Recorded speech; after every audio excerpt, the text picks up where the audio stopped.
नीचे लिखा रहा है रिकॉर्डिंग और यहाँ पे जब करेंगे ये रिज्यूम मतलब आगे चलने लगेगी।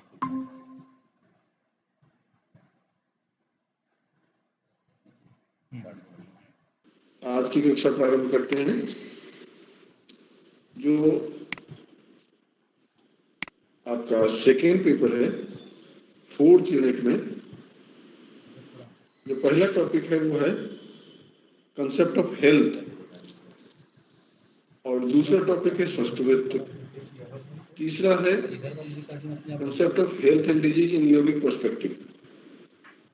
कल हमने स्वास्थ्य कर लिया था, आज हम हेल्थ और health and disease according to yoga. नमस्कार। तो आज हम लोग दूसरे पेपर के 4th यूनिट में जो पहला टॉपिक है कंसेप्ट ऑफ हेल्थ, उस पर चर्चा करेंगे। जो दूसरा टॉपिक है स्वास्थ्य, उसको हमने देख लिया था। उसके आगे है health and disease in yogic perspective. तो ये हेल्थ और हेल्थ डिजीज और उससे रिलेटेड आपके जो रिसर्चेज हो सकते हैं, इन बिंदुओं पर हमारी चर्चा आज केंद्रित रहेगी। तो आज की बात शुरू करें उससे पहले एक बार गायत्री मंत्र बोलेंगे। रीढ़ की हड्डी सीधी कर लीजिए, दोनों हाथ गोद में रखेंगे,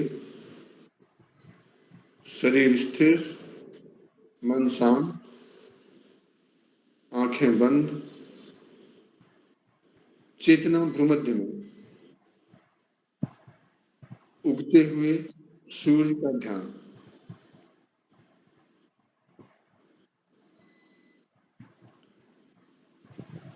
ओम उच्चारण के लिए गहरी सांस अंदर लेंगे।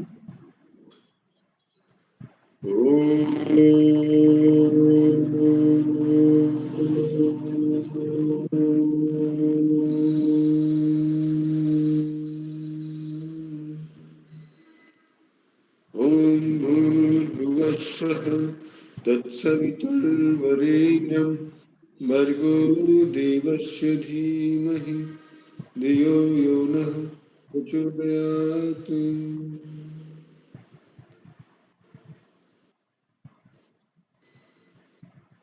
प्रार्थना कि वह परमात्मा हमारी बुद्धि को सन्मार्ग में प्रेरित करे।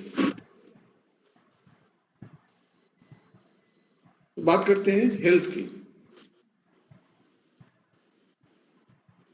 Health is a state of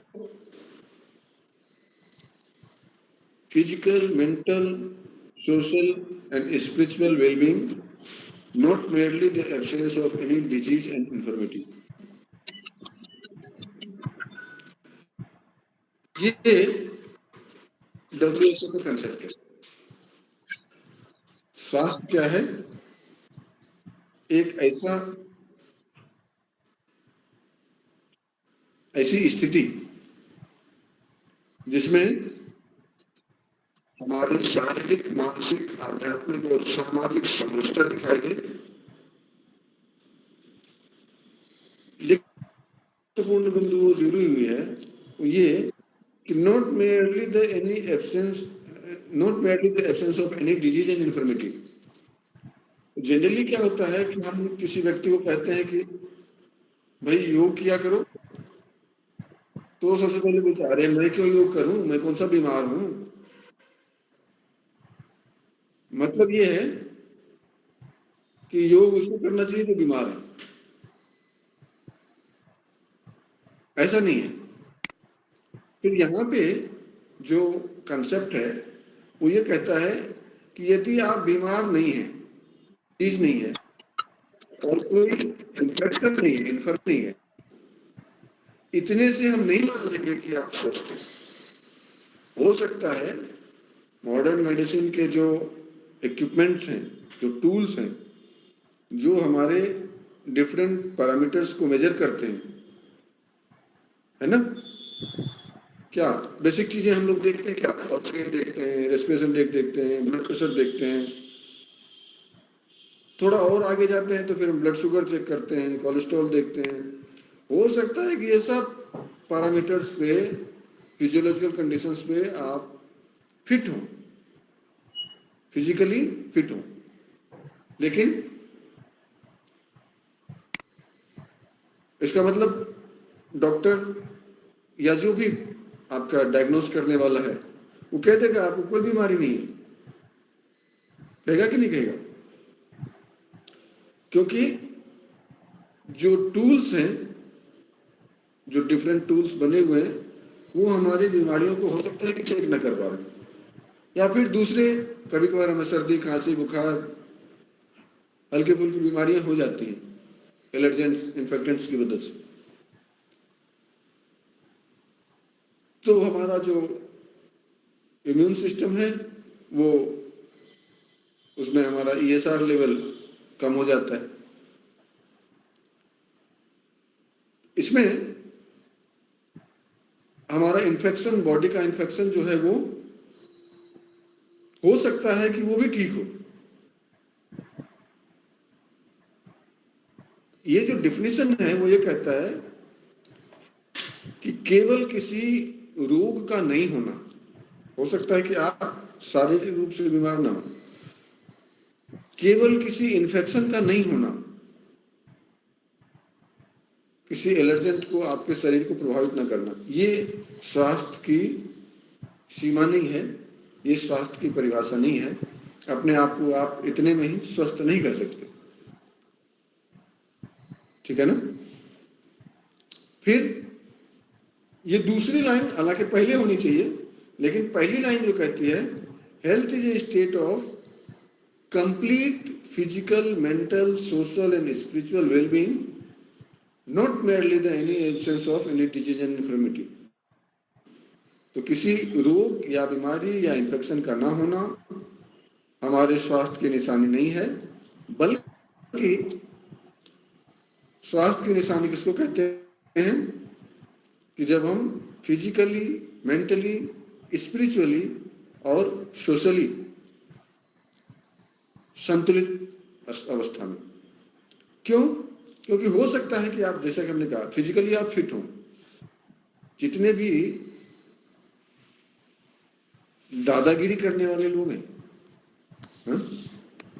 जिसको आप तथाकथित भाई कहते हैं, है ना, गली में घूमते हैं और अलग अलग जगह पे अलग अलग नामों से बुलाया जाता है,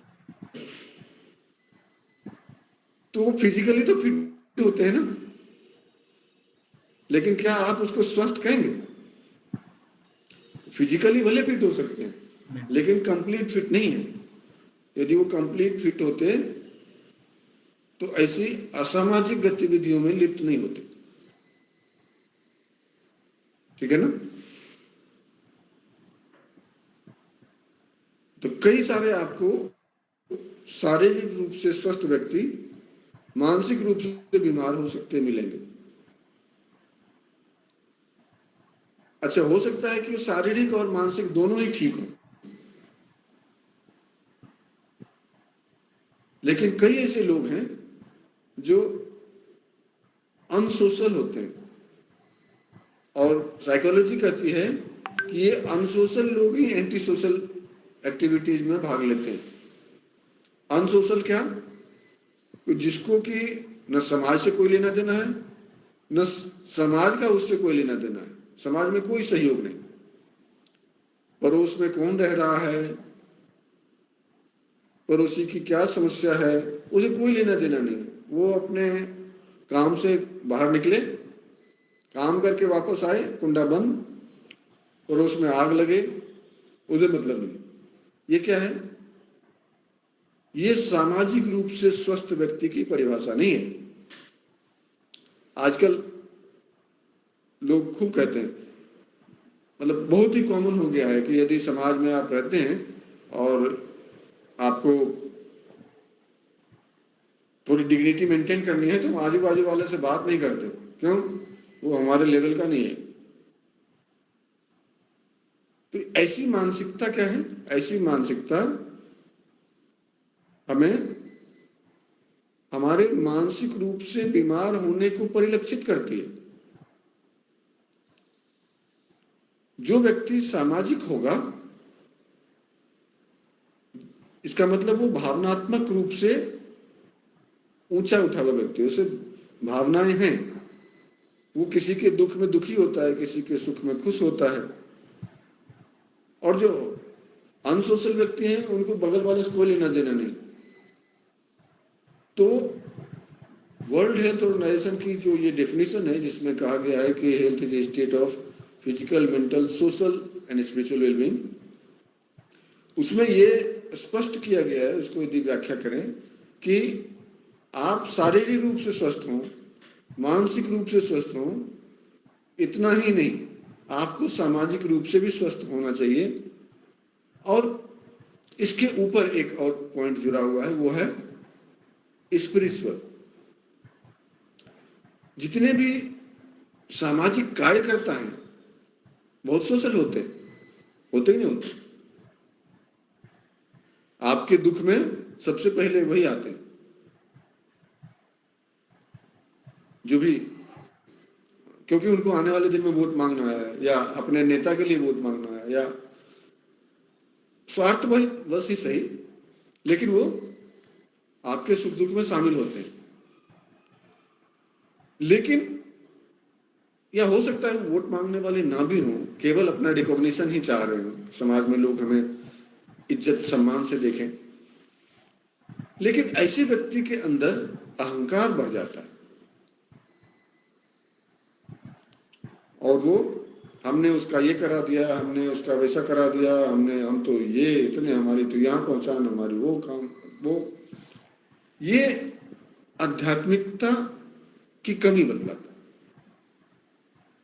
जो आध्यात्मिक रूप से मजबूत लोग होंगे, यानी कहिए कि हमारा यहाँ पे जज किया जाए तो आध्यात्मिक रूप से आप स्वस्थ नहीं हैं, तो फिर जो अहंकार है, जब आदमी स्पिरिचुअल नहीं होता है तो ये ईगो बढ़ता है, और ईगो बढ़ता है तो फिर आज तो आप बहुत सम्मान से पेश आ रहे हैं, कल हम आपके पास गए कि जी हमारा ये काम करा दो, तो आप कुछ अलग ही ऐंठ में दिखाई देते हैं। जा बहुत देखे तुम्हारे जैसे, हाँ हाँ रख दो इधर, देख लेंगे तुम्हारा काम। ये क्या है?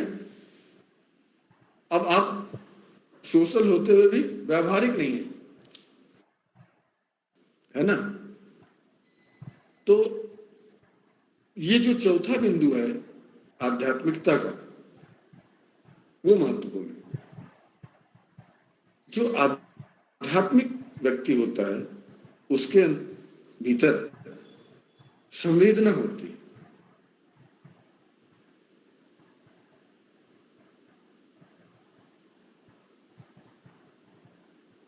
करुणा होती है, दया होती है, उदारता होती है। कई सारे आध्यात्मिक वर्च्यूज हैं, कई सारे स्पिरिचुअल कंपोनेंट्स हैं जो उस व्यक्ति को स्पिरिचुअल बनाता है, या कहिए कि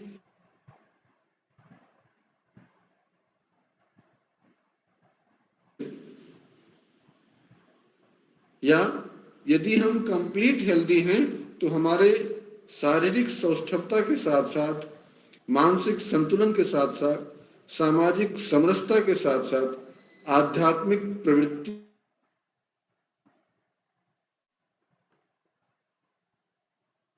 स्वयं भी हमारे भीतर होनी चाहिए। स्वस्थ कहे जाएंगे।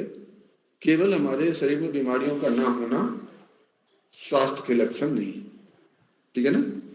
ये जिनेवा में जो वर्ल्ड हेल्थ ऑर्गेनाइजेशन की मीटिंग हुई थी, उसमें ये परिभाषा सर्वसम्मति से प्रस्तावित की गई और वो सर्वसम्मति से मान्य भी हो गई। हालांकि इससे पहले एक और परिभाषा थी जिसमें था, एक थोड़ी सी बदली परिभाषा थी जिसमें स्पिरिचुअल वर्ड नहीं था।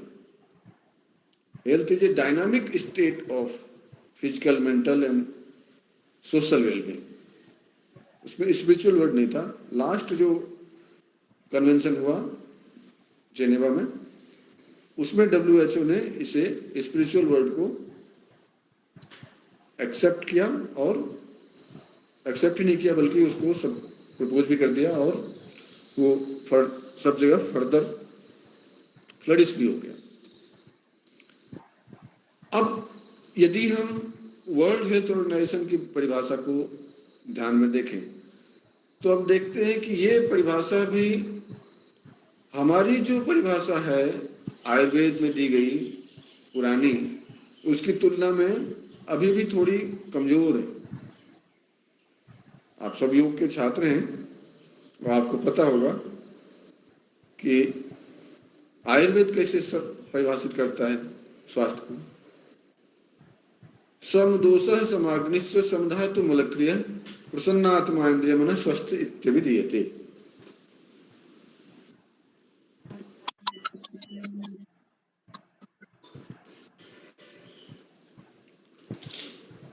तो हमारे शरीर में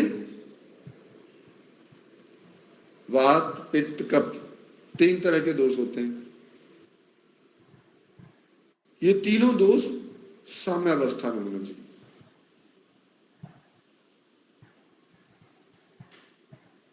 उसके बाद समदोष समाग्निश्च, हमारे शरीर में अग्नियां हैं, कई सारी अग्नियां हैं। कितनी? 14 प्रकार की अग्नियां होती हैं। वैसे तो 13 कही जाती है। वो उसमें से वाताग्नि, पित्ताग्नि, कफाग्नि, ऐसे ही रसाग्नि, रक्ताग्नि, मांसाग्नि, मेदाग्नि,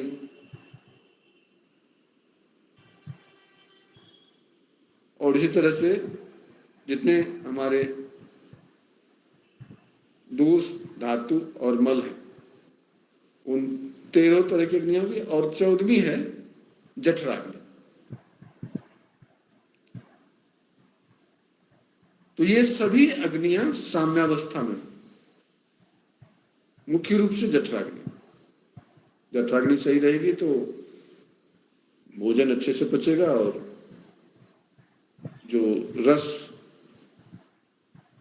हमारे शरीर में पचने के बाद जो रस बन के आया है वो पूरे शरीर को समान रूप से, या कहिए कि विशेष रूप से उसका न्यूट्रिएंट्स हमारे पूरी बॉडी को मिल पाएगा।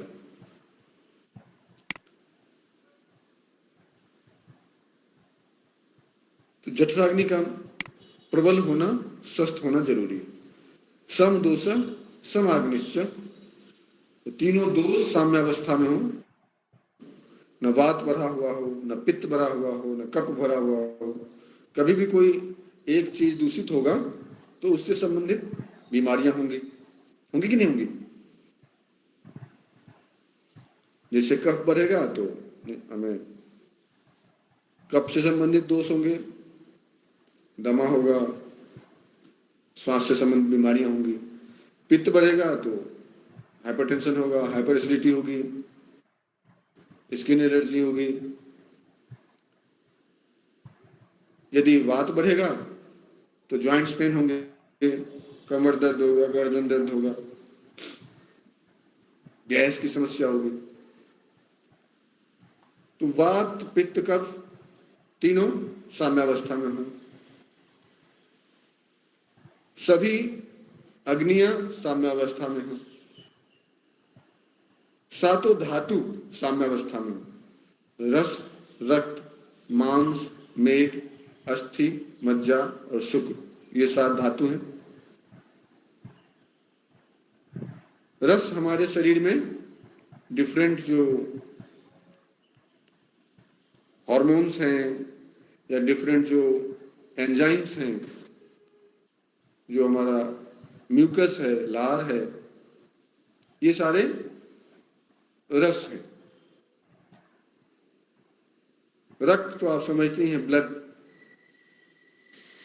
मांस, जो हमारी मांसपेशियां हैं, मसल्स हैं। मेद, जो फैट है बॉडी के अंदर। अस्थि, हड्डियां। मज्जा, बोन मैरोस। शुक्र, सेमेन। तो ये जो 7 धातु हैं वो सब ऑप्टिमम लेवल पे हेल्दी हो, सभी स्वस्थ हो।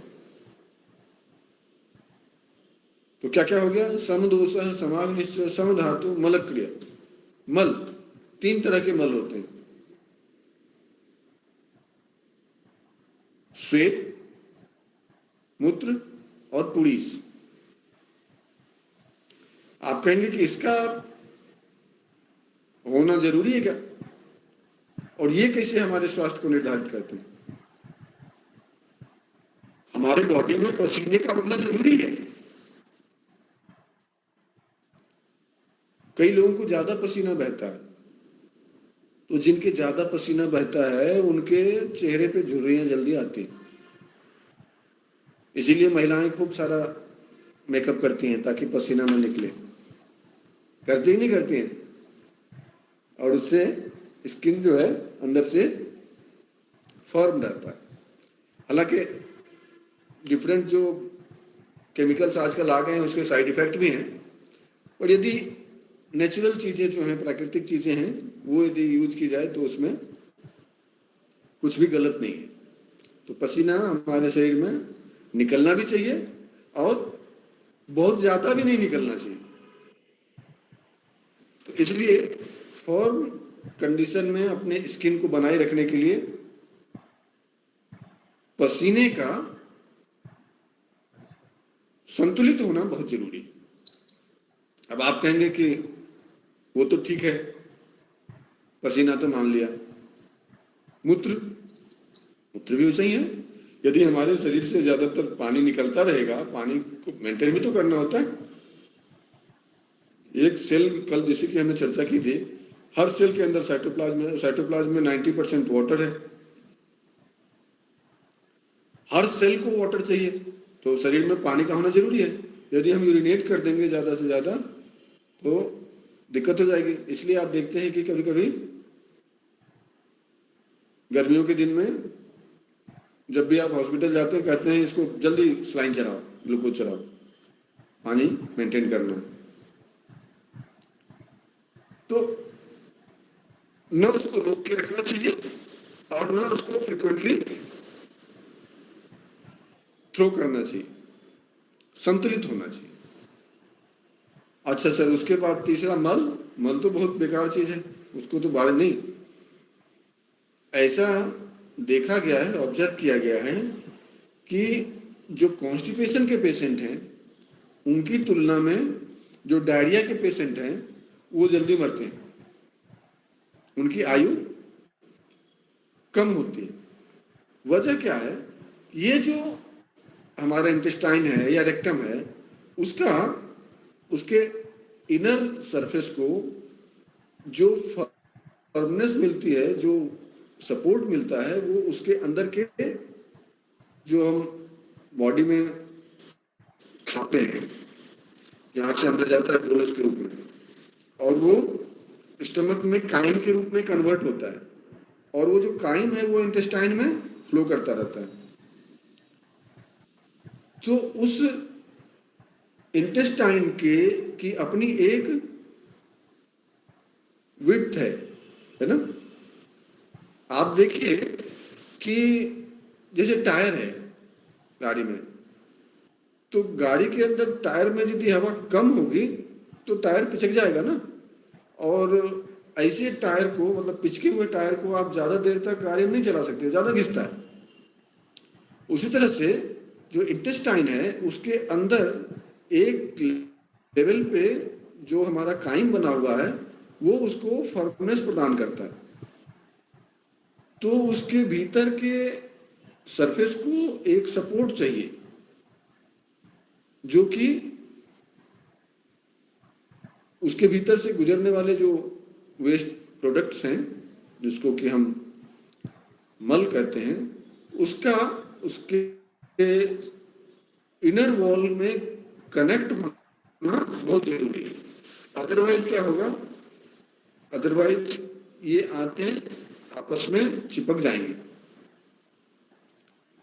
आप देखते हैं लघु से प्रक्षालन करने वक्त आपको तुरंत कहा जाता है कि जल्दी जल्दी आप क्या करो, पेट खाली हो गया, जल्दी खिचड़ी खाओ 45 मिनट के अंदर अंदर, इससे ज्यादा आप लंबे समय तक भूखे मत रहना।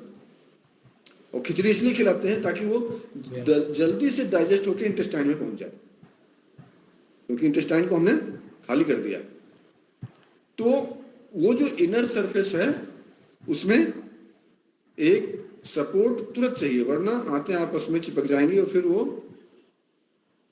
मुश्किल कर देगा। मुश्किल क्या कर देगा, फिर ऑपरेट ही ना करना पड़ेगा। तो मल का भी साम्यावस्था में होना बहुत जरूरी है। अच्छा, उसमें ये भी है कि यदि आप पानी प्रॉपर नहीं पिएंगे तो मल जो है वो टफ हो जाएगा तो हार्ड हो जाएगा, तो रेक्टम को उसको एक्सपेल करने में दिक्कत होगी। वो क्या है कि इनर वॉल को छोड़ देता है। तो ये जो स्किन है वो इनर वॉल जो है वो उसको धकेलने का प्रयास करता रहता है, लेकिन वो जो मल है उसके टच में नहीं है। इसलिए मल का भी संतुलित अवस्था में होना जरूरी है। सोचिए, ये सारी बातें यदि उन दिनों के वैज्ञानिकों की मानसिकता को, उनके थॉट प्रोसेस को देखें तो हमें समझ में आता है कि उन्होंने कितना लंबा और कितना गहरा सोच रखा था और कितना अच्छा उनका विजुअलाइजेशन था। उस समय में आज जैसी पढ़ाई नहीं थी, आज जैसी टेक्नोलॉजी नहीं थी, आज जैसा माइक्रोस्कोप डेवलप नहीं हुआ था।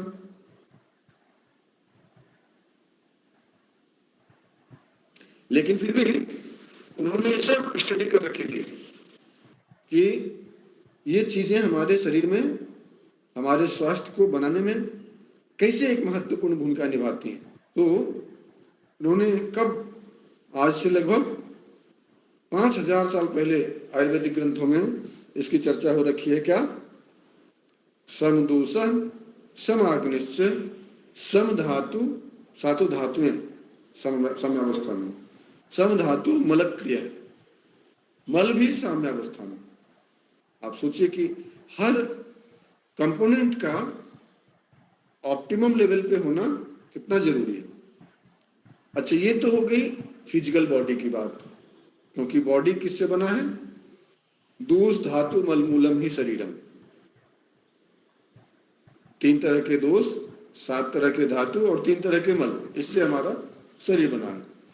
तो अब तक जो हमने बात की समदोष समाग्निश्च सम धातु मल क्रिया, ये तो क्या हो गया? फिजिकल बॉडी की बात होगी। अब अगले लाइन में है प्रसन्न आत्मा इंद्रिय मन स्वस्थ इत्यभिधीयते। आत्मा, इंद्रिय और मन ये सब प्रसन्नावस्था में हो तब हमें स्वस्थ कहा जाएगा। तो आत्मा से मतलब क्या हो गया? Spiritual body. मन से क्या हो गया? Mental body. और इंद्रियां क्या हो गई? ये हमारे सेंस ऑर्गन्स। देखिए, जब हम अच्छी चीजें देखते हैं तो हमारी आंखों को सुख मिलता है। जब हम अच्छी चीजें, अच्छे गाने सुनते हैं, अच्छी धुन सुनते हैं तो हमारे कानों को प्रसन्नता होती है। हम अच्छा कोई गंध लेते हैं तो हमारे नाक को पसंद आता है। हम अच्छा कोई स्वाद लेते हैं तो हमारे जिह्वा को अच्छा लगता है, जिह्वा प्रसन्न होती है। और कोई स्पर्श हमें अच्छा जो फील गुड कराता हो तो उससे हमारे स्किन हेल्दी होते हैं, प्रसन्न होते हैं। तो इन इंद्रियों का प्रसन्न होना, फिर मन का प्रसन्न होना, इन इंद्रियों से जुड़ा हुआ हमारा मन है। इन सबको फील कौन करता है? इनको ऑब्जर्व कौन करता है? इनको अपने मतलब इन इंद्रियों के माध्यम से खुश कौन होता है? मन होता है। और इन सब के बाद इंद्रियां और मन खुश होंगी तो आत्मा प्रसन्न होगी। इन सारे कंपोनेंट के हेल्दी होने की स्टेट को क्या कहते हैं? स्वस्थ इत्यभिधीयते। तब हम संपूर्ण रूप से स्वस्थ हैं। तो आयुर्वेद के एक और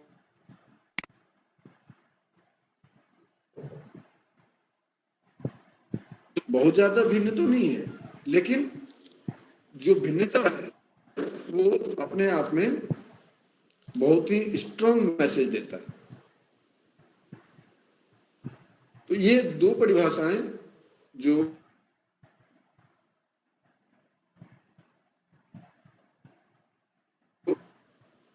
हेल्थ अपने आप में डिफाइन हो चुका है।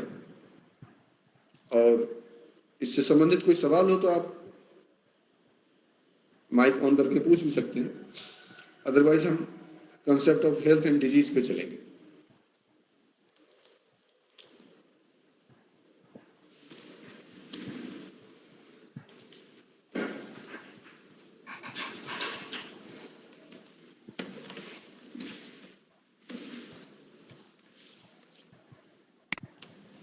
नहीं, कोई सवाल नहीं है, चलिए कोई बात नहीं। तो बात करेंगे हम concept of health and disease according to yoga. अब योग क्या है? योग तो आप जानते हैं, मास्टर्स किया है तो 2 साल पढ़ा होगा।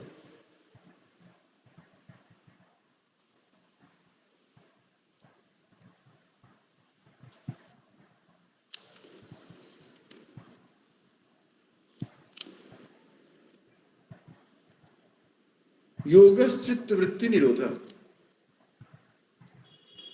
चित्त वृत्तियों का निरोध ही योग है। अपने आप में कंप्लीट डेफिनेशन है।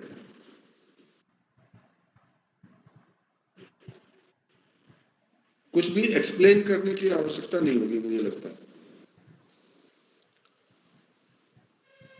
पर योग के अनुसार स्वास्थ्य क्या है, या कहिए कि हेल्थ एंड डिजीज का कंसेप्ट क्या है, उस पे आने से पहले हम एक बार concept of health and disease को अपने तरीके से समझने का प्रयास करेंगे।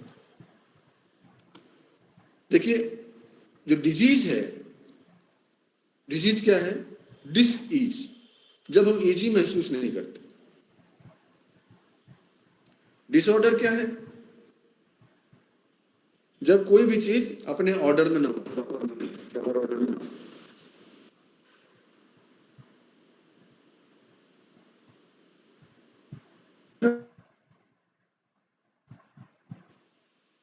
अपने सामान्य अवस्था से कुछ भी अलग है,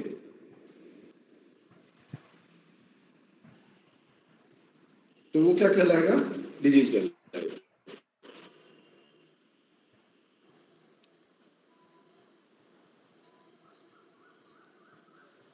अब उसको यदि हम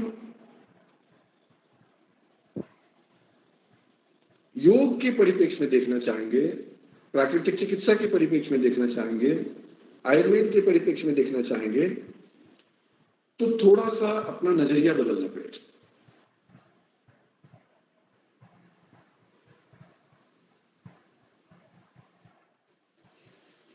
प्राकृतिक चिकित्सा क्या कहती है?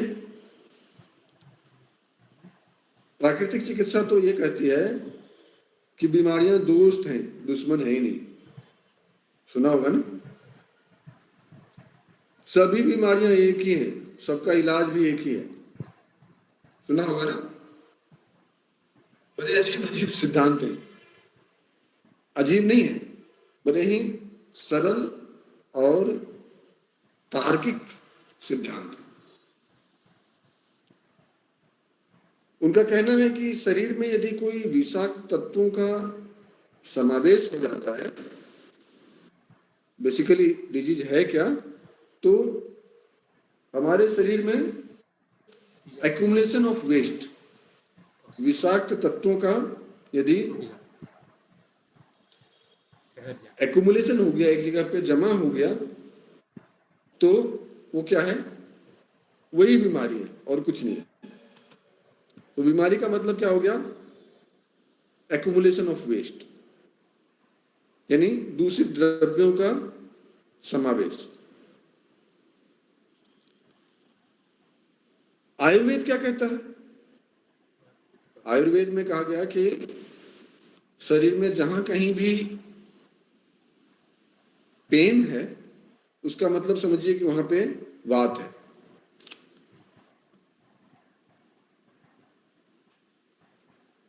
यदि सर में दर्द हो रहा है, मतलब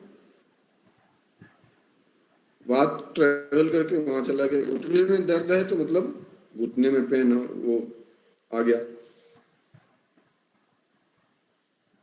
वात जो है वायु विकार। पर योग क्या कहता है? योग भी इसी से मिलता जुलता है। योग का कांसेप्ट ये है कि प्राण तत्व जहां पे है वहां स्वास्थ्य है, जहां प्राण की कमी है वहां बीमारी है। जैसे आपके घुटने में दर्द है तो वहां का प्राण क्या हो गया है? वहां का प्राण दूषित हो गया है। यदि आप अपनी प्राण ऊर्जा को बढ़ाएंगे और उस दूषित प्राण को वहां से हटा देंगे, रिमूव कर देंगे और जो शुद्ध प्राण है उसको वहां प्रवाहित कर देंगे, तो दोष वो आपका, दर्द आपका ठीक हो जाएगा। तो शरीर में जो पेन है, जो दुख है, जो दर्द है, जो बीमारी है, वो किस वजह से है? प्राण तत्व की कमी से।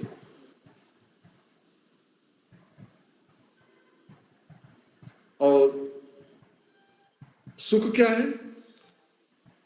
प्राण तत्व की अधिकता। इसीलिए योग में सबसे ज्यादा बल प्राणायाम पे दिया गया, खास करके यदि हम हठ योग में जाएं।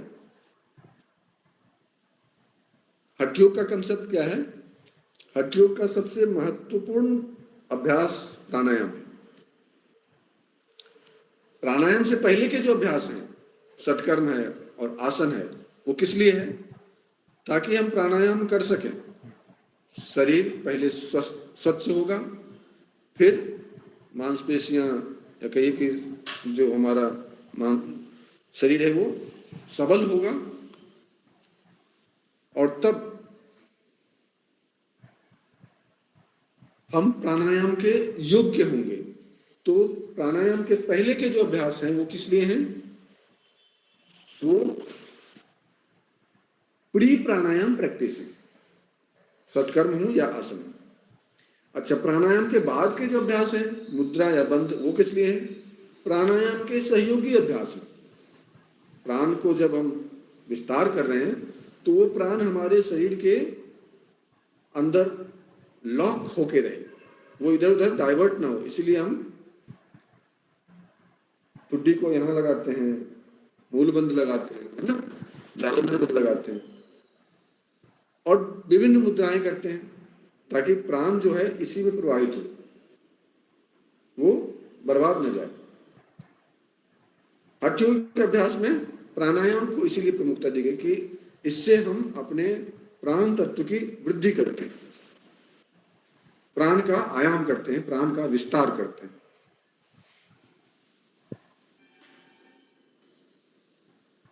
तो योग के अकॉर्डिंग हम अपने स्वास्थ्य में सबसे ज्यादा किस पे ध्यान देते हैं? प्राण के ऊपर। और इसीलिए उसमें क्या है? 5 तरह के प्राण बताए गए हैं मुख्य रूप से।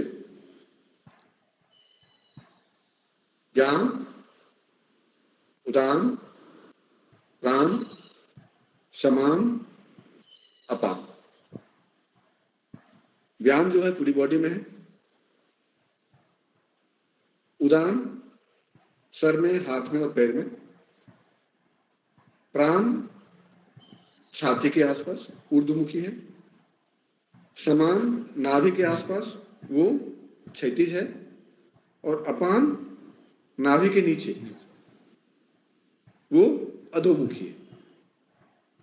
जब हम बंध लगाते हैं, जब हम प्राणायाम करते हैं विशेष रूप से, तो हमारा उद्देश्य क्या होता है? उस अधोमुखी प्राण, जिसको कि हम अपान कहते हैं, उसको ऊपर लाना और जो ऊर्ध्वमुखी, और दोनों को समान के अंतर्गत मिलाना। इसीलिए कहा जाता है प्राणापानो सम्मुखित्वा, प्राण और अपान का समान में मिलाना। यही हठ योग का उद्देश्य होता है। इससे क्या होता है? इससे हमारा स्वास्थ्य ऑप्टिमम लेवल पे आ जाता है। तो जैसे वर्ल्ड हेल्थ ऑर्गेनाइजेशन का जो 1948 का डेफिनेशन था, उसमें उन्होंने कहा था a state of complete physical, mental and social wellbeing, not merely the absence of disease और infection.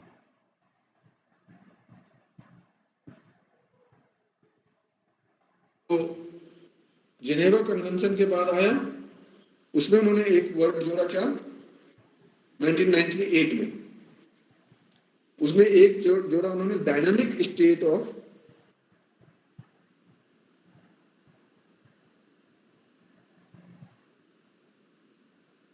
Complete of disease and infirmity.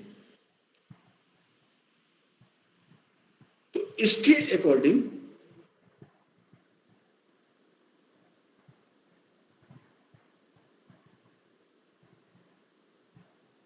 यदि ऑप्टिमम लेवल पे प्राण का, यानी जहां पे हम अपने फिजिकल बॉडी को भी, मेंटल बॉडी को भी, स्पिरिचुअल बॉडी को भी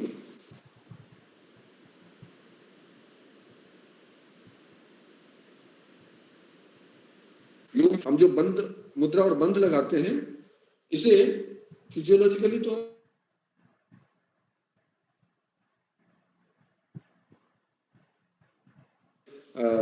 इफेक्ट्स हैं, वो हम ऑब्जर्व नहीं कर पाते। तो उस ऑब्जर्वेशन के लिए हम देखते हैं कि जो सच्चे योगी हैं, दिखावा वाले नहीं, जो खाली फेसबुक और सोशल मीडिया पर अपने अच्छे अच्छे पोज का फोटो शेयर करते रहते हैं, बढ़िया बढ़िया आसन लगा करके, है ना, हमको लगता है आकर्षक लगता है वो, भाई बड़ा अच्छा योगी है, उच्च स्तरीय योगी है, अच्छा अभ्यासी है, आसन का अभ्यासी है। और चूंकि आप योग के मतलब पुराने लंबे अभ्यासी हैं, तो हमें तो कम से कम इतना समझ में आना ही चाहिए कि केवल आसन कर लेना अच्छे योगी के मतलब नहीं है। अच्छे और सच्चे योगी का मतलब तो तब है जब वो अपने क्रोध पर काबू पा ले, अपने अहंकार पर काबू पा ले, है ना। क्यों? क्योंकि महर्षि पतंजलि के अकॉर्डिंग तो योग चित्तवृत्ति निरोध है, लेकिन भगवान कृष्ण ने तो ये भी कहा है ना, समत्वम योग उच्यते योगस्थः कुरु कर्माणि संगम त्यक्त्वा धनंजय सिद्ध सिद्धो समभूत्वा समत्वम योग उच्यते। चाहे सुख हो, दुख हो, हानि हो, लाभ हो, यश हो, अपयश हो, ऐसे में यदि आप संतुलन बना लेते हैं तब आप योगी हैं। तो जनरली होता ऐसा नहीं है। जैसे ही आदमी को योग थोड़ा थोड़ा सधने लगता है,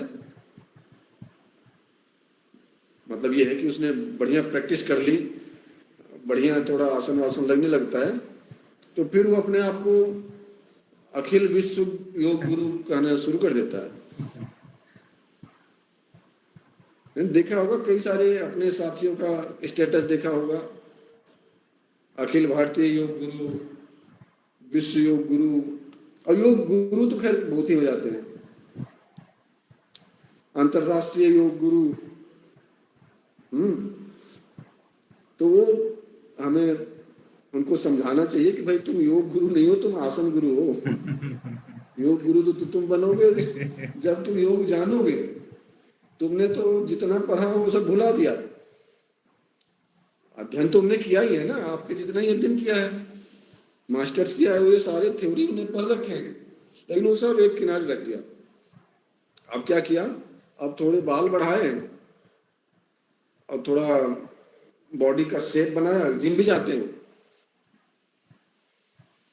बढ़िया बॉडी का शेप बनाया और फिर उस आकर्षक शरीर को अलग अलग एंगल से फोटो खिंचवाए और अंतरराष्ट्रीय योग गुरु बन गए।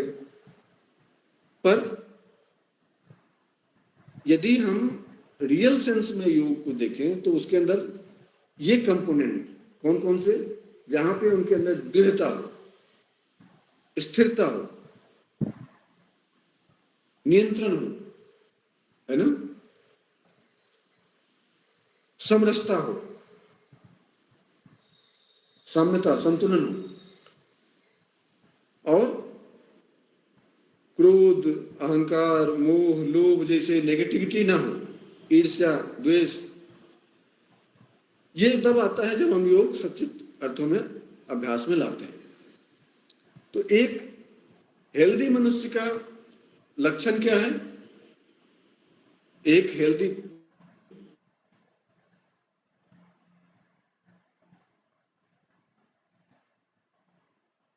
कौन कौन से, जिसके अंदर ये आध्यात्मिक प्रवृत्तियां होंगी जो हमने शुरुआत में कहा था।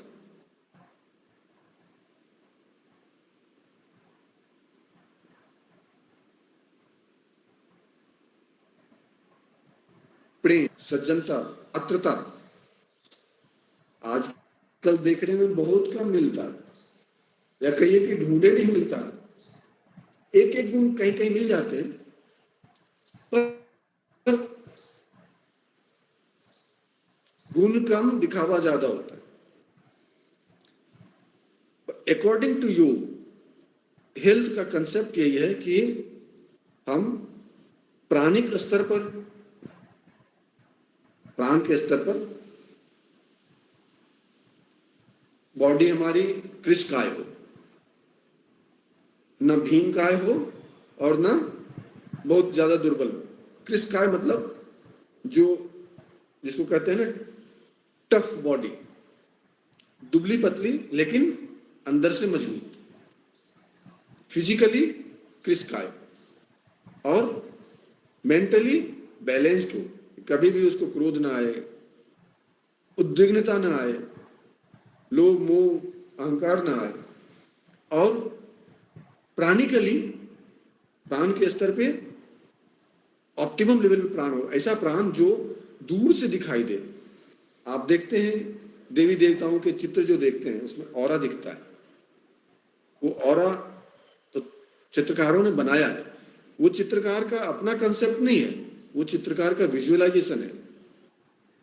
बड़े बड़े महान संतों, योगियों को जब आप देखते हैं तो उनके चेहरे से एक आभा प्रतीत होती है, वो आकर्षण होता है।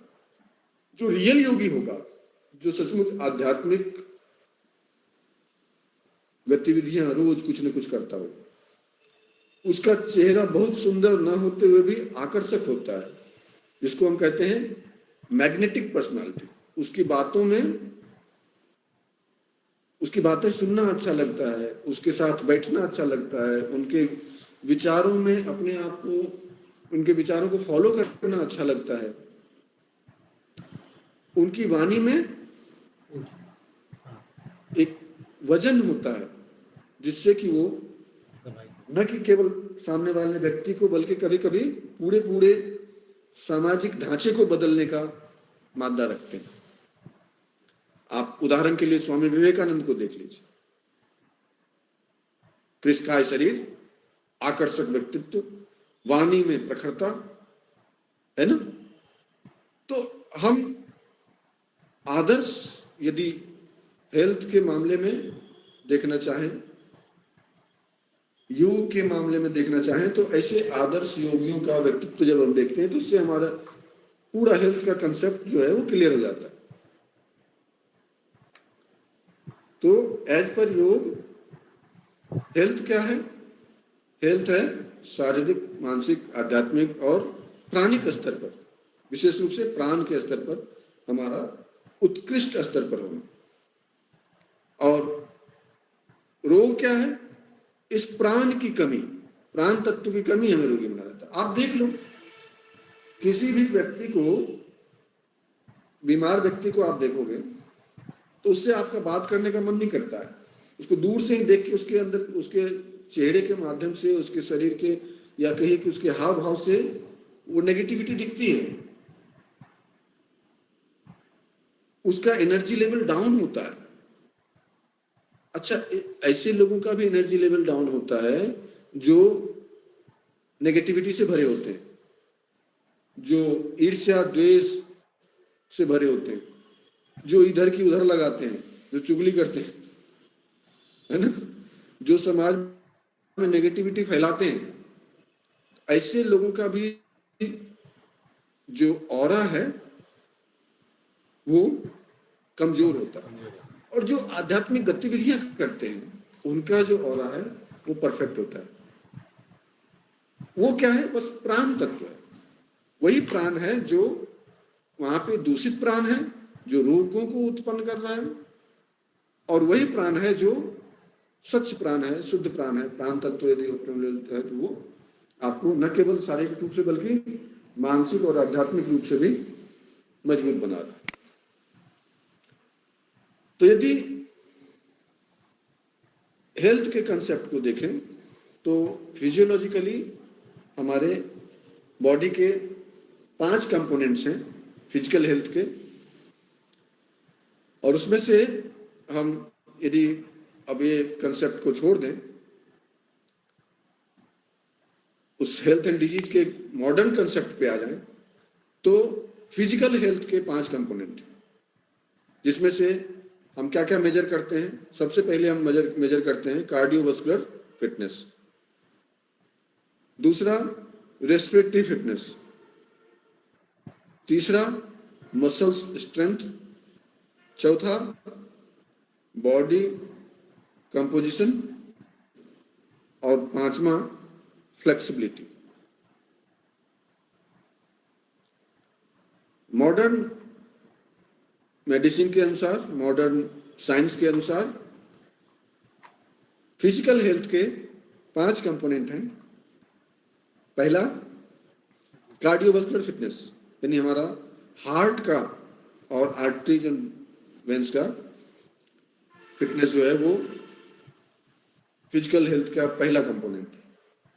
दूसरा है रेस्पिरेटरी फिटनेस, हमारे सांस की प्रक्रिया बेहतर होनी चाहिए, उसके लिए जो भी मेजरमेंट्स हैं, जैसे बेसिकली हम स्पायरोमेट्री से चेक करते हैं, PFR, MVV,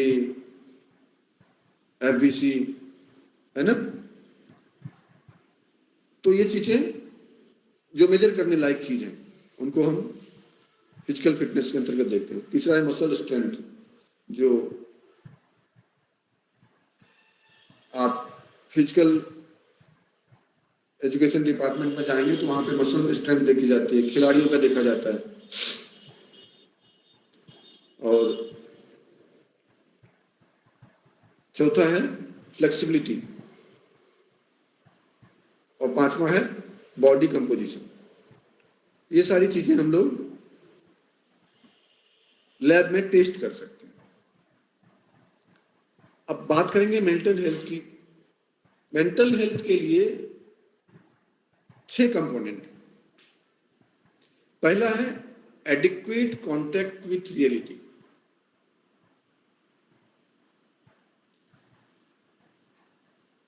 हमारा सच्चाई से सामना होना चाहिए, यथार्थ का ज्ञान होना चाहिए। जनरली क्या होता है, हम सच्चाई से भागते हैं, जानते हुए भी इग्नोर करते हैं, अवॉइड करते हैं। हमारी क्या वीकनेसेस हैं, हमारा क्या स्ट्रेंथ है, वैसे तो हमें पता ही नहीं होता। आपको यदि पूछा जाए कि आपका सबसे स्ट्रांग पॉइंट क्या है और आपका सबसे वीक पॉइंट क्या है, कल बताना सोच के, ठीक है ना। अभी तो नहीं ये समझ में आ रहा होगा। जनरली हम अपने आप को ऑब्जर्व ही नहीं करते। हाँ, दूसरे की कमियां बताना फटाफट बता तो कोई बात नहीं, दोस्तों का सहारा ले सकते हैं। आपके दोस्त आपको बेहतर बताएंगे। इसीलिए कहा जाता था, कबीरदास ने कहा हुआ है कि निंदक नियरे राखिए आंगन कुटी छवाए, बिन पानी साबुन बिना निर्मल करे सुहाए। आपका स्वभाव यदि कोई ठीक कर सकता है तो आपका जो असली दोस्त है वो करेगा। वो जो आपसे लाभ लेने के चक्कर में आपके आसपास मंडरा रहा है वो तो नहीं, वो सत्य बोलने की गलती कभी नहीं करेगा, क्योंकि वो सत्य बोलेगा, आप नाराज हो जाओगे, फिर दोस्ती खत्म हो जाएगी। अब दिक्कत ये है कि आपको ये नहीं समझ में आएगा कि ये हमारा हित चाहने वाला है, इसलिए हमको सही बता रहा है। तो फिर आपके अंदर की जो स्ट्रेंथ है, जो वीकनेस है, वो आपको पता होनी चाहिए। ये मेंटल हेल्थ का पहला क्राइटेरिया है, एडिक्वेट कॉन्टैक्ट विथ रियलिटी। सच्चाई क्या है वो आपको पता होनी चाहिए। दूसरा है control of thoughts and imagination. आपके विचार और जो कल्पना है ना, उसमें कंट्रोल होना चाहिए। जनरली क्या होता है, हम लोग भावनाओं की बड़ी लंबी लंबी उड़ान भरते हैं ना। जैसे आपने इंटरमीडिएट किया होगा, कितनी ऊंची ऊंची सोच थी, क्या क्या कर लेंगे। फिर ग्रेजुएशन में गए तो कुछ रियलाइज हुआ, थोड़ा रियलाइजेशन होता है कि अरे ये तो नहीं हो पाएगा हमसे, अच्छा देखते हैं, यही ट्राई करते हैं। ग्रेजुएशन के बाद पोस्ट ग्रेजुएशन में थोड़ा और जमीन पे आते हैं, और हालांकि अभी भी थोड़े थोड़े इमेजिनेशन बाकी होंगे, लेकिन पीएचडी होते होते वो भी हो जाएगा, सच्चाई से सामना हो जाएगा। तो ये है मेंटल हेल्थ के अंतर्गत दूसरा जो कंपोनेंट है, वो है आपके थॉट्स और इमेजिनेशन पे कंट्रोल होना चाहिए। वो तब होगा जब आपका यथार्थ से सामना हो, जब आपको पता है कि हम क्या कर सकते हैं, क्या नहीं कर सकते हैं, तभी आप अपने विचारों और भावनाओं पे और कल्पना पे नियंत्रण रख पाएंगे। अदरवाइज वो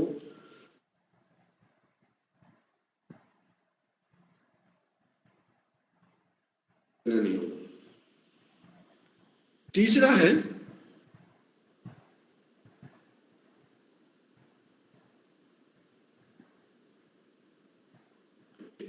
आपके कार्य में, के लिए खेल में खेलना जरूरी है। इसमें थोड़ी आपकी इफिशियंसी होनी चाहिए। भले आप चेस ही खेलो, भले आप वो गिल्ली डंडा ही खेलो, कुछ खेलना चाहिए।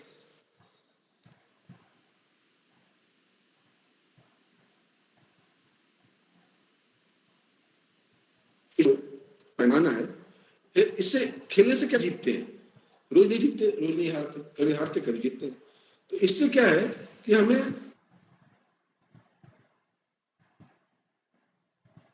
इससे हम मानसिक रूप से दृढ़ बनते हैं। आजकल 10वीं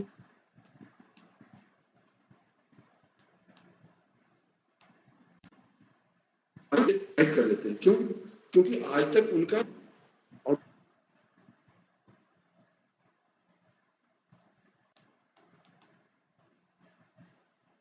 इसलिए उनको कुछ 1-2 साल से खेल पे ज्यादा जोर दिया जा रहा है। हालांकि कोरोना ने बहुत डिस्टर्ब किया, लेकिन तब भी कहिए कि उनको प्रेरित किया जाता है कि आप आउटडोर्स खेलो, खेलने से और थोड़े काम भी करो, फिजिकल एक्टिविटीज करो, घर के कामों में सहयोग करो, थोड़ा पेन उठाना शुरू करना चाहिए। उससे क्या होता है, उससे हम बड़े और मुश्किल और संकट की घड़ी में उन परिस्थितियों से, उन चुनौतियों से लड़ना सीख जाते हैं, या कहिए कि छोटे छोटे स्टेप लेने के बाद हम बड़े स्टेप भी ले सकते हैं। तो मेंटल हेल्थ के लिए तीसरा कंपोनेंट है वर्क और प्ले में इफिशियंसी। अच्छे से खेलना चाहिए, अच्छे से काम करना चाहिए। चौथा है सोशल एक्सेप्टेंस। जो हमने हेल्थ को डिफाइन करने वक्त कहा था कि सामाजिक प्राणी है मनुष्य। तो जब तक आप सामाजिक नहीं बनेंगे, आपको न समाज एक्सेप्ट करेगा, न आप समाज को एक्सेप्ट करेंगे। तो आप मनुष्य होने का जो एक बहुत बड़ा लाभ है, उससे वंचित है। हमारे से पुरानी पीढ़ियां जितनी थी, उनको देखो आपस में मिलते हैं तो कितना इमोशन से मिलते हैं, गले मिलते हैं, रोने लगते हैं पुराने बुजुर्ग लोग जब आपस में मिलते हैं। अपनापन ज्यादा था उस समय, और उनके पुराने की सोचो और उनके पुराने की सोचो, उस समय में मानवता बहुत गहरी थी। ऐसे नहीं चलते फिरते मार दिया। अभी देखो अमेरिका में हर 2-3 महीने में 4 महीने में एक घटना आ जाती है, फलाने ने निकाला पिस्तौल और 12-15 को मार दिया, उसने 32 को मार दिया, वहां गोलियां धराधर चला दी। क्या वहां इमोशन ही नहीं है, मानवता ही नहीं है, सामाजिकता सिखाई नहीं जाती। तो मानसिक रूप से स्वस्थ होने के लिए हमें, चूंकि मनुष्य एक सामाजिक प्राणी है, इसलिए हमारे अंदर एक सामाजिक सद्भाव होना चाहिए। सामाजिक गतिविधियों में हमें भाग लेना चाहिए, इतना भाग लेना चाहिए कि अगली बार कोई सामाजिक गतिविधि हो तो वो व्यक्ति याद करे हमें, करे यार वो आदमी था उस बार, उसने बढ़िया काम किया था, वो किधर है, ढूंढो उसको, है ना। तो आपकी सोशल एक्सेप्टेंस हो। कभी कभी ऐसा भी होता है, व्यक्ति आदमी खड़ा हो गया, अरे यार हटो यार, वो पता नहीं वो आ रहा है, चलो चलो चलो, उसके सामने निपटो। ऐसे लोग मिल जाते हैं, उसको देखते ही आदमी रास्ता बदल देता है। ऐसी कहीं आपकी छवि तो नहीं बन रही है, जस्ट ऑब्जर्व। और यदि बन रही है तो जबरदस्ती घुसो और अपने आप को एक्सेप्ट करवाओ, वरना धीरे धीरे आप समाज से कट जाएंगे। और अल्टीमेटली क्या है, इससे हम मानसिक रूप से बीमार पड़ते जाते हैं, इससे हमारे अंदर कॉम्प्लेक्स पैदा होने लगता है। फिर हम अंदर से क्या होता है, अंदर से उनके प्रति द्वेष और रिग्रेशन पैदा होता है। अच्छा, मेरे को वहां पे उसने इंसल्ट किया, मेरे तरफ देख करके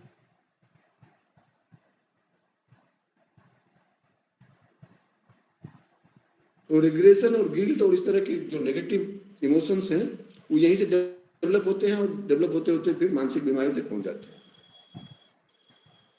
तो चौथा कंपोनेंट है सोशल एक्सेप्टेंस। पांचवा है positive self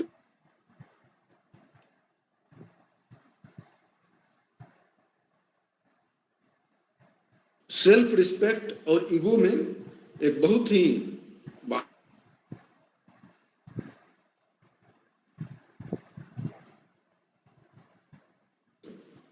positive self respect होना चाहिए।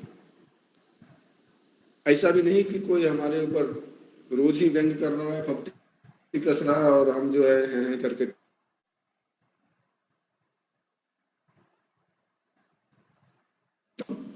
राम शर्मा आचार्य जी कहा करते थे,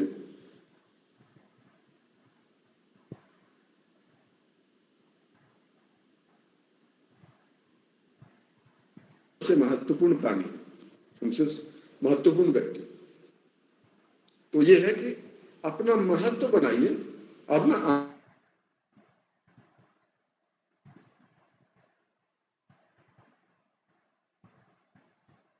अहंकार गेन नहीं कर सकते।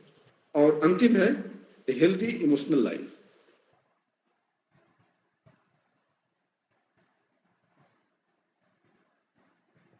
उसमें जिस भी जीवन को जी रहे हैं उसमें इमोशन होना चाहिए, भावनाएं होनी चाहिए।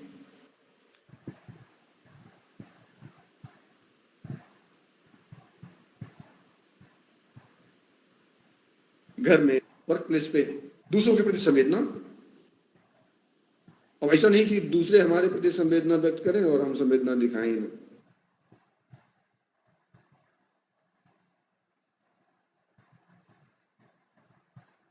तो अब यदि ये सारी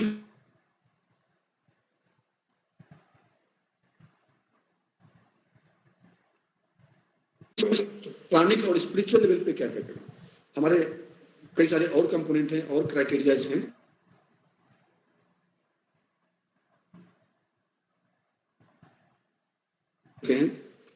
क्या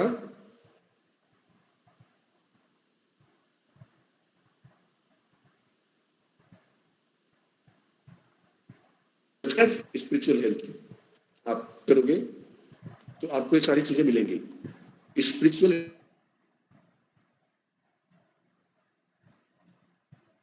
वेलबींग, अब क्या है, अब स्पिरिचुअल हेल्थ के भी मिलने लगे।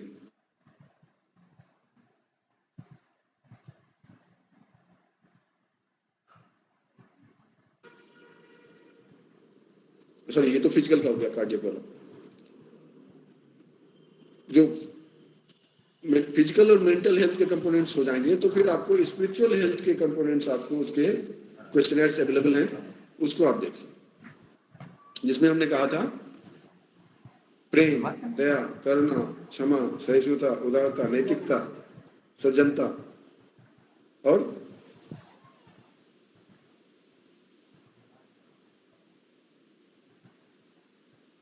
एक्सेप्टेंस, इसको हमने कहा था सबसे बड़ा पात्रता। तो हेल्थ को आपने समझ लिया, डिजीज को आपने समझ लिया। अब हम उस पॉइंट पे आते हैं कि इसका हम आज के जमाने में जो आपका टॉपिक है रिसर्च से रिलेटेड, इसका हम रिसर्च के फील्ड में कैसे उपयोग कर सकते हैं। यदि आप इसी टॉपिक पर या इससे रिलेटेड टॉपिक पे रिसर्च करना चाहते हैं, तो इसमें पॉसिबिलिटीज क्या हो सकती है।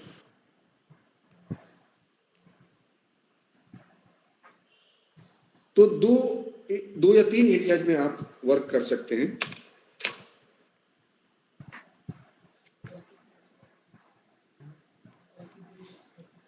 पॉसिबल एरिया क्या क्या है, एक तो फिजिकल हेल्थ वाला हो गया,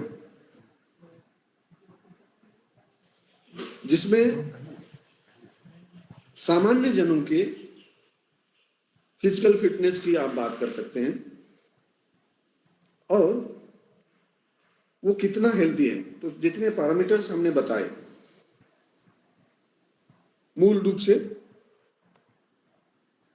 उन पैरामीटर्स को आप चेक कर सकते हैं।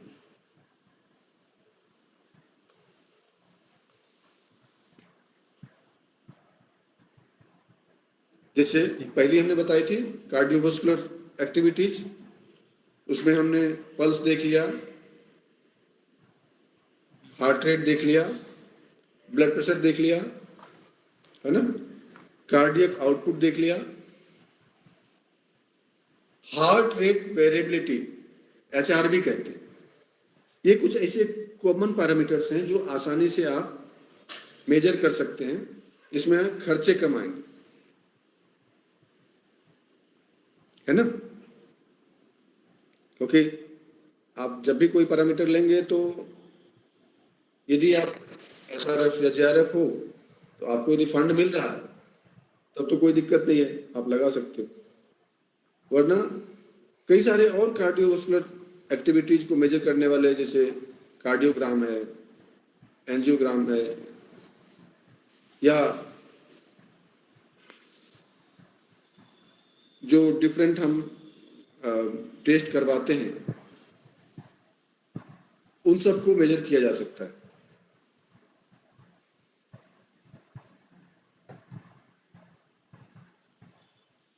दूसरा पैरामीटर हमने, दूसरा कंपोनेंट लिया था, वो रेस्पिरेटरी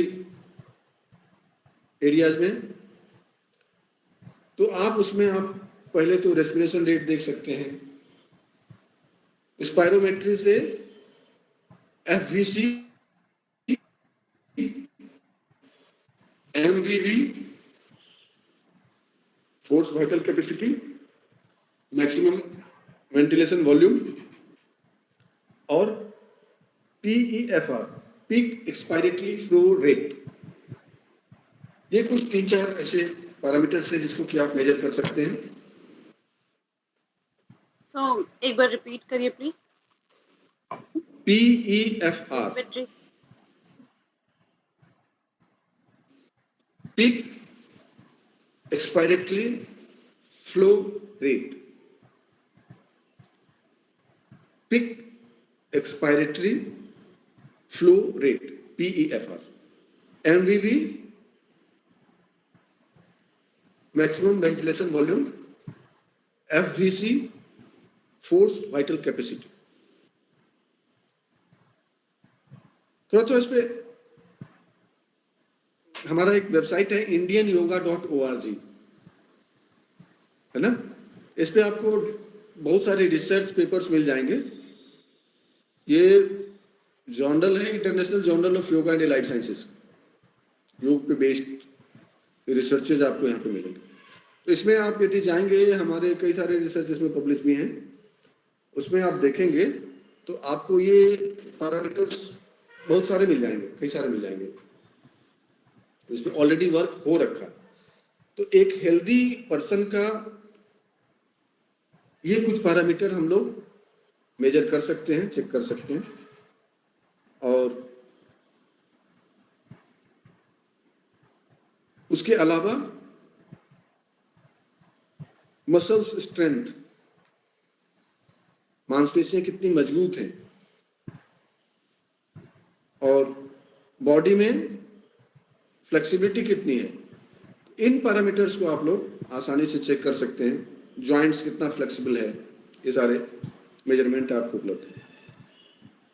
उसी तरह से मेंटल हेल्थ के लिए कई सारे क्वेश्चनर्स हैं, जैसे हमारा स्ट्रेस एक पैरामीटर है, एंजाइटी एक पैरामीटर है, डिप्रेशन एक पैरामीटर है। तो कोई जरूरी नहीं है कि हम किसी पेशेंट को ही देखेंगे, एक हेल्दी व्यक्ति के अंदर भी कुछ न कुछ स्ट्रेस होता है, कुछ न कुछ एंजाइटी होती है। तो हम उस व्यक्ति के इस मेजर जो पैरामीटर्स हैं उसको देख सकते हैं, मेजर कर सकते हैं। इसके अलावा उसके पॉजिटिव हेल्थ को देखने के लिए, पॉजिटिव मेंटल हेल्थ को देखने के लिए कंसंट्रेशन है, मेमोरी है, क्रिएटिविटी है, सोशल एडजस्टमेंट है, इमोशनल इंटेलिजेंस है। ऐसे कई सारे पैरामीटर्स हैं जिसको कि आप हेल्थ यानी मेंटल हेल्थ के पर्पज से मेजर कर सकते हैं। इन सब के क्वेश्चनर्स अवेलेबल हैं, और कुछ ऐसे भी क्वेश्चनर्स अवेलेबल हैं जो सारे मेंटल हेल्थ को एक साथ मेजर करते हैं, उसको मेंटल हेल्थ बैटरी करके। ये भी क्वेश्चनर आपको मिल जाएगा, आसानी से मिल जाएगा, किसी भी साइकोलॉजिकल सेंटर में ये क्वेश्चनर आपको मिल जाएंगे। तो आप इससे भी मेजर कर सकते हैं, इसको भी अपना रिसर्च का टॉपिक बना सकते हैं। हालांकि इतने हल्के हल्के पैरामीटर्स आपको नहीं लेने चाहिए, ये मैं केवल कंसेप्ट के लिए बता रहा हूं। फिर तीसरी हमने कही थी स्पिरिचुअल हेल्थ के लिए। स्पिरिचुअल हेल्थ के क्वेश्चनर्स भी अवेलेबल हैं, जिसमें फॉरेन राइटर्स के, फॉरेन ऑथर्स के टूल्स तो आपको आसानी से मिल जाएंगे, वेबसाइट पे अवेलेबल है, आप गूगल पे देखेंगे तो मिल जाएगा। अब कुछ हिंदी वर्जन भी आ गए हैं, कुछ हमारे जान पहचान के स्कॉलर्स ने रिसर्च किया है और उसका हिंदी वर्जन डेवलप किया है, तो आप उसको मेजर कर सकते हैं, उसको उस टूल को यूज कर सकते हैं। ये एरिया तो हेल्थ। और यदि आप डिजीज के एरिया में जाकर के रिसर्च करना चाहते हैं तो फिर कई सारे कॉमन डिजीजेज हैं, जैसे डायबिटीज है, हाइपरटेंशन है, ओबेसिटी है। ऐसे पेशेंट्स के ग्रुप को आपने लिया, उनके प्री पोस्ट लिए, प्री टेस्ट लिए, योग कराया, फिर पोस्ट टेस्ट लिए। लेकिन ध्यान रहे कि अब के जमाने में प्री पोस्ट टेस्ट जो है, प्री पोस्ट वाला जो रिसर्च है, वो उतना वैलिड नहीं माना जाता। उसके लिए कंट्रोल ग्रुप का होना जरूरी है। तो जब भी कोई ग्रुप आप लेंगे अपने स्टडी पर्पस के लिए, रिसर्च पर्पस के लिए, तो जितने लोग एक्सपेरिमेंटल ग्रुप में होंगे उतने ही कंट्रोल ग्रुप में होने चाहिए, फिर आपको वो रिसर्च वैलिड होगा। तो जिस भी डिजीज के ऊपर आप वर्क करना चाहते हैं, हालांकि अभी और डिटेल में हम जाएंगे अगले क्लासेस में, यहां हम जनरल हेल्थ की बात कर रहे थे, जनरल डिजीज की बात कर रहे थे। तो जनरल हेल्थ बैटरी भी मिलती है, जनरल मेंटल हेल्थ बैटरी भी मिलती है। इन सब के माध्यम से आप अपने रिसर्च को अंजाम दे सकते हैं, रिसर्च की शुरुआत कर सकते हैं। उसके अलावा जो डिजीजेज हैं वो तो फिजिकल लेवल पे भी है, साइकोलॉजिकल लेवल पे भी है। साइकोलॉजिकल कई सारे कंपोनेंट्स हैं, जैसे बच्चों को देखें तो बच्चों को देखेंगे उसमें देखते हैं बहुत सारे ऐसे बच्चे हैं जिनके अटेंशन कम होता है, उसको कहते हैं ADHD, attention deficit hyper active disorder. तो यदि आप किसी बच्चों के समूह पर वर्क करना चाहते हैं तो आप इस पैरामीटर को लेकर के वर्क कर सकते हैं। पैरामीटर क्या है? ADHD, attention deficit hyper active disorder. ये एक बहुत ही ज्वलंत टॉपिक हो सकता है जिस पे अभी वर्क कम हुआ है। ऐसे आपको कई सारे बच्चे मिल जाएंगे। आजकल ये फोन का जमाना है, सबके हाथ में मोबाइल है, तो सबने क्या किया है, सबने अपना टेंशन कम करने के लिए बच्चे के हाथ में मोबाइल थमा दिया है।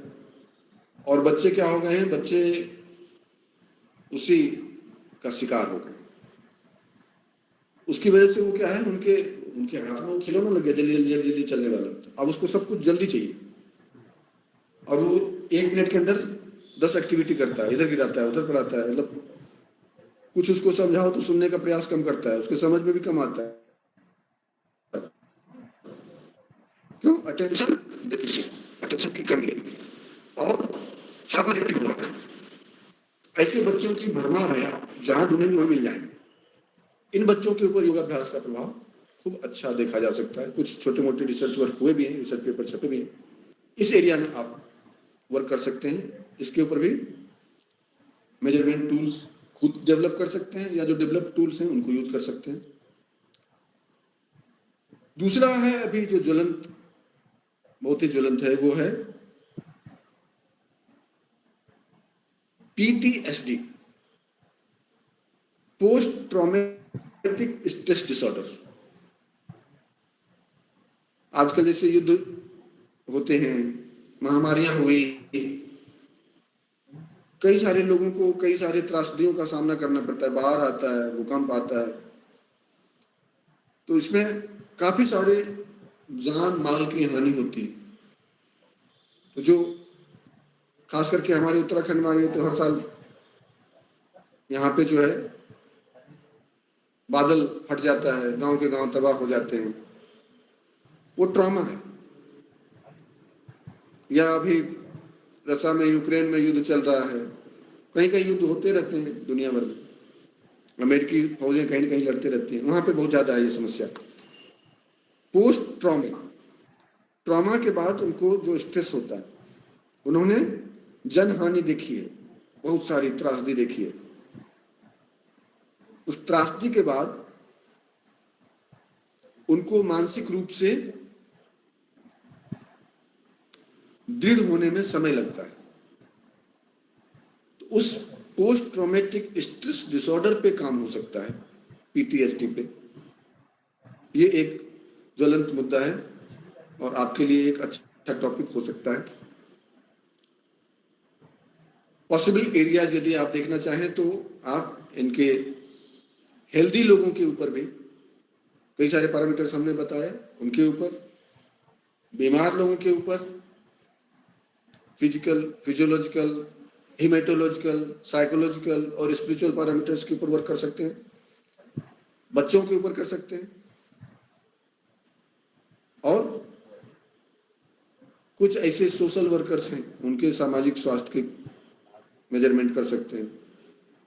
कुछ हॉस्पिटल्स में जाकर के आप जो वहाँ के सेवा देने वाले लोग हैं, बहुत ज़्यादा स्ट्रेस में रहते हैं, उनके ऊपर योग का प्रभाव देख सकते हैं। कैदियों के ऊपर आप प्रभाव देख सकते हैं, पुलिस के ऊपर आप प्रभाव देख सकते हैं।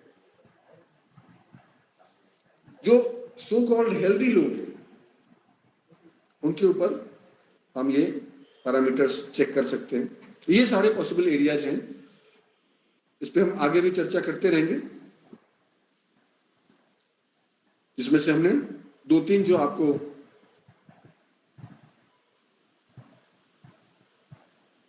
विशेष रूप से जोर दे के बताया, उसको आपने नोट भी कर लिया होगा। आगे भी ऐसे पॉसिबल एरियाज पे चर्चा करते रहेंगे। आज हमें लगता है कि लगभग 1.5 घंटा हो गया, आज की बात यहीं समाप्त करते हैं, कल मिलेंगे। बहुत बहुत धन्यवाद। बहुत बहुत धन्यवाद sir, thank you so much. Thank you sir.